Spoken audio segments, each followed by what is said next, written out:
No, no, fue una presentación, nada más, y tal. Digo por si lo he visto nos medios e tal. Sí, eu vi. Sí, mira, sí. Vale, pois entonces... Pois os que unen os pantalóns, as camisas, e todo eso. Cosendo, cosías? No, coser non, remallaba. Ah, vale, era remallado, vale. En que traballabas? En donde traballabas? Traballábamos nun taller grande que iba directo á Zara. Vale, claro, era un taller que había por aquí, pola zona. Sí. Ah, sí, a Zara. Sí, pero traballaba directo para Zara, non era que... Non era unha subcontrata, non nada. Era. Vale. Pero había por aquí, pola zona, talleres. Buf, Sí, ¿no? Verdad? Como yo. cada sitio un. Bueno, fixo nun administrativo, pero como non me gusta, non... E ti que fastes? Traballas na casa ou Aí traballas eu fora da traballaba na casa? casa, sí. Sempre traballaches na casa, menos Como tuve un bar, e despois do bar, retirei-me, e eu traballo na casa, porque moita ganas de ir para a leira non teño. Pero en o bar estuveches moitos anos? 12 anos. Ela, como era a máis bella, querían que quedara na casa, cuidando deles. Pois eu tamén tevo que cuidando deles, pero claro, houve que facer de... Además que nunca fui nin medosa, nin nunca tuve así a pensión, porque, por exemplo, miña irmán vía sangre xa, porque meu pai tiña moitas cousas de sangre. En cambio, eu non, a mí nunca me dou... Sí, con mellor ser enfermeira ou ATS ou algo disso, Claro. podías perfectamente. Efectivamente. Sí, nunca, sempre todo así, acordo que cando non era pequeno ou maior, era así moi travieso, saltaba da cama dun lado ou outro, e unha vez caíu, e cortouse, clavou os dentes, e cortou de dentro para fora, e non rompí os dentes, pero cortou aí. Se o viras a agarralo eu que che teño que coser! Pois fui con ela ao médico, pero e dixo, pero porta que te vas? Eu dixo, que me desmaio nada, agora aguanta, aquí, en vivo, cosémoslo en vivo, o médico máis eu. Sí, a mí tamén. Quero che dicir que non nese caso. Sí, sí, pero bueno, hai que valer, a veces tes que saber o que tes diante. Eu tiña que dar na casa, facendo de home máis de muller. Claro. Donde eu non me podía dedicar a ciertas cousas porque tiña unha nena, non tiña ninguén comigo. Entonces, pues bueno, así fui pasando o tempo. Eu despois, como tamén me pasaba como a Aurora, coser non quería. Entonces aprendí un oficio de pelatera, de piel. Sí, porque antes, o sea, cando cosías para un taller. No, eu aprendi, saquei corte e confección e solamente cosía para min. Vale. Dixen que aí non. Vale. Sí, a ver, a miña ilusión era ser patronista. En ese momento en Barcelona había Claro, é que en Barcelona axudantes de patronista, esa era a miña, porque os papeles encántame. Ainda hoxe, gustábame facer patróns. Hasta que eso pasou aos ordenadores, a ti quedaches para atrás. O que antes ti podías ir para un taller grande e empezar como axudante, despois salir, se eras boa. Sí, ibas a ir. Claro, sí. eso foi morrío, vale?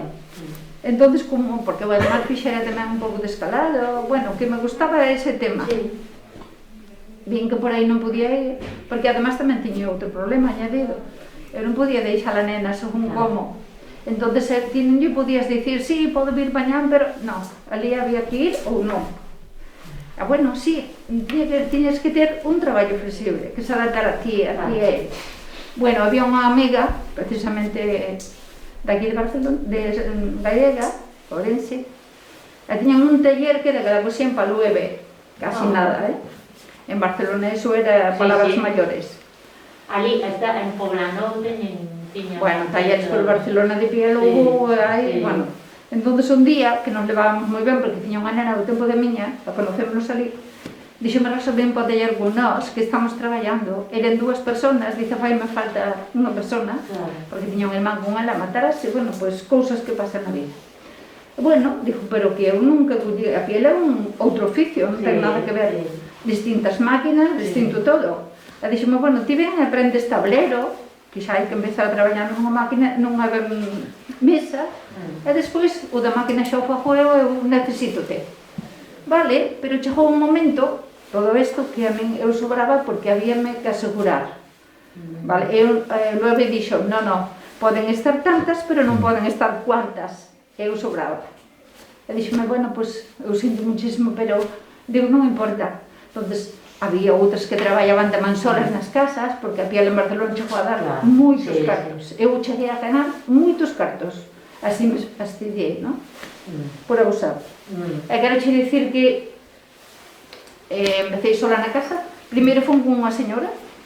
Esa señora máis eu non había maneira, porque ela estaba soliña nunha máquina, estaba traballando, pois iso, como toda a vida, e eu viña dun taller grande, donde se facían moitas prendas e dentro... Claro, ela a mí non me daba abasto, porque, claro, entonces dixenlle, mira, si non podemos estar, porque eu perdo de estar na miña casa, e eu veño xe fastidiar a vida a ti. E dixome, bueno, pois se queres, dixe, nada, non hai problema. Bueno, ali viña outra señora a facer prendas, conocíame, e dixome, ti queres vir comigo ao meu taller? E dixen, eu xa mañán, pois ahora, mañán á tarde xa ves. Que maravilla, dixo, aprendes na máquina, porque a señora que estaba traballando con ela non me deixaba tocar, lógico, porque a piel picas unha vez e non se pode arreglar.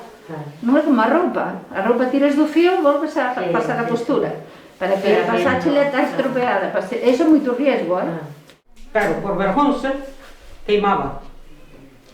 Un día, por un descuido, escribí unha como sempre, deixei na riba da mesa, tiña un netiño de 9 anos, máis novo, descubriume. E dixen, por favor, que faz? Non, que faz ti abuelo? Que vas facer con isto? Queimalo. Isto non se queima, que isto ten moito valor. Escribe e tal, iso foi no ano 2010. E daí, fui escribindo, depois dixen, por guarda un secreto, non lle digas a nadie, douche a ti, pero non lle digas a nadie. Pero 6 meses, dixo yo ao irmán, mira que fai a abuela. O irmán pasou no ordenador, despois viñeron e enseñaronlles aquí o primo de Lola, José María.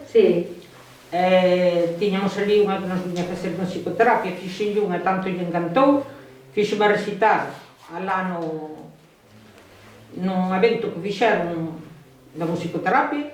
Eu temblaba con vexejeiro coa vergonza que tiña.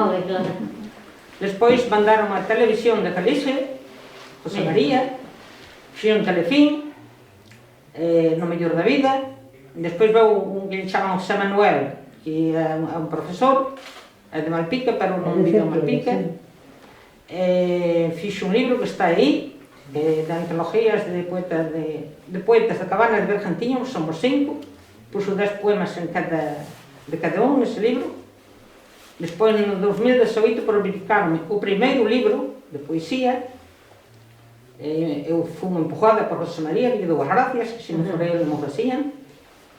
Publicouse no 2018, 10 de noviembre. Agora teño outro escribido, quería xa publicar este ano, pero non deixei, porque veio moita pandemia, non quise. E agora a ver, este ano que pasou, a ver se o non publican, pero verán no Campo do Briño. Salín de 11 anos da escola. De que te gusta escribir? Escribes sobre alguna cousa en concreto? A ver, eu escribo poesía rírica, todo copla. Sí. Pero gustame unha cousa, como por exemplo agora estamos falando aquí todos. Se me guste, fago un poema. Se non me guste, xa non fago. Pero gustache non? Non guste. Viñeron os Reis Magos, a Borreiro, o Día dos Reis, e veu unha nena hasta onde min, eu estaba así na beiriña, e ele pasou, a conocime, e dime, ai, señora Matilda, que temos fotos súas, eu teño o seu libro. Eu vamos a pecar a miña, quería me dar un abraço, que non se pode, dixen, non se pode, como te chamas? Carme, ela é toda simpática. Pois hai que facer un poema. Xa le fixen, xa le compuxen, xa le pasei a profesora que os... O sea, que ti todo o que vas vendo que che gusta, faz poesía. Sí, fago. De calquera cousa. Se é unha cousa que non me guste, aunque primeiro non sou capaz de facer. Ui, eu tengo unha colección de cuadros que pinta moi ben. Bueno, Pero aquí xa non quería dicir, mira, artistas. hai Aurora, xa non quería dicir. Todas unhas artistas. Eu son profesora de pintura, eu enseño, dou clases de pintura. Máis falo ben, máis sério. Sin ser pintora dou clases de pintura, pero te pintas e danche vergonza. Pero, diga, e cando empezaches a escribir? Hai toda unha vida. De sempre? Eso desde nena. O Pero primeiro, a ver... Pero escondías, o sea... Queimados, para que non nos viran. Ti escribíalo Porque sola, xa era vergonza. e despois Gustaba ver, dame vergonza ensinarlo porque me dicían, oíalle meus pais, meus abuelos, a xente, Pondal está loco, está mal da cabeza. Rosalía non a ven, e dicían para mí, pero se as personagens que son xente estudiada e digan isto deles, que van dicir de min? Eu nesa parte que viviron os pais ou a xente que me que... onde irían pasar ese conto, nada. Un día se abuchaba no lume. Si eu cando traballaba prácticamente era eu, porque miña irmán era a que quedaba na casa, era máis veña, quedaba na casa. Se tiñamos xornaleiros para ir para o monte, porque o meu pai era carteiro, despois se enfermou do pulmón, non podía traballar. Se tiñamos xornaleiros, era eu a que tiña que ir. Se iba a arar, era eu que tiña que ir a arar. Miña irmán quedaba na casa. Depois miña irmán fui para unha abuela con 18 anos para cuidala, porque, bueno, estaba na liña, fui a la para ali. Eu quedei con os pais. Casou o meu fillo, eu tiña 44 anos cando ele casou, e aos 59 xa me deron a invalidez. Eles puseron o taller, e xa antes de me dar a invalidez, dixo, bueno, ahora, si vendes vacas, non sei, eu vou como home co taller, porque senón temos que poñer unha secretaria e tal, se oi, nada de mulleres, de mulleres nada, vas co teu home, as vacas van para feira. O meu home eu se poñer nos xuntos, porque daquela xa estaba para tirarse, e ela vou facer, ti vas facer, ti vas coches unha cana e vas pescar. Vendín as vacas, señor, aleluia. tiñades moitas cando as vendiste? 8. Tiñamos 8. Ah, vale. Non era un nada. Para ti só era onde? Para mí só Sí, era un, para pero dabanche máis perda que ganancia. Está tan bruneiro, pero o acento levou no todo de De cando é. canvas. Sí. Co acento, co S, todo co S. Porque eu tuve un Canduas, nasci en Burlén, pero levaronme para Canduas, eu tuve 6 anos en Canduas, de pequeniña. Entonces o meu acento é ese, Claro. pero non me avergonzo, porque No, é tamén está moi no bonito. dicionario, ese está no dicionario, O acento Eu fixen un poema que di, dime que eu se sei. Para min é extraordinario, porque a letra S tamén está no dicionario. Moi bien. Claro que sí. Non, é que eu coa S, se me poño a falar coa C ou coa Z, dou vergonza. É que non son capaz. É que cambio o meu acento e las cojono toda. Teño que ir co meu acento, non podo. Claro, cada un ten que... Parece non sei que parece.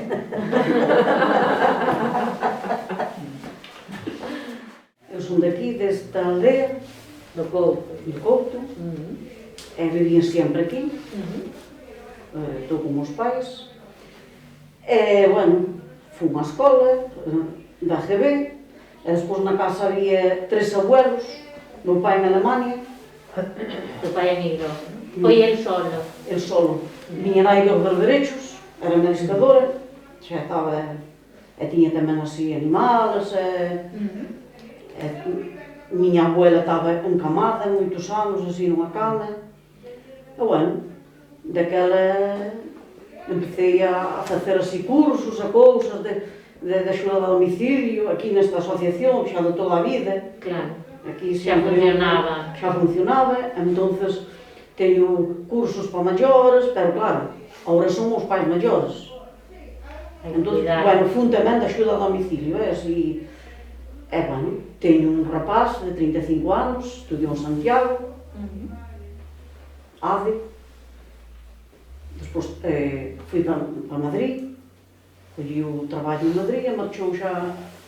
E vive ali. Bueno, acabou a carreira e fui para Irlanda, traballar a Apple. Claro. E despois de Apple veu, e fixo de bolsa, e agora está de broca, en Madrid. Nunha empresa. O sea, que traballará moitísimo. Traballo Porque esa moito. xente Traballo moito. leva un estrés. Un estrés, non, pero ele é tranquilo. Sí, bueno, Sí. falta lle fai, Ele é tranquilo. Eses traballos... Sí, pero ele é tranquilo. Sabes, ten que ser unha persona... Sí, claro.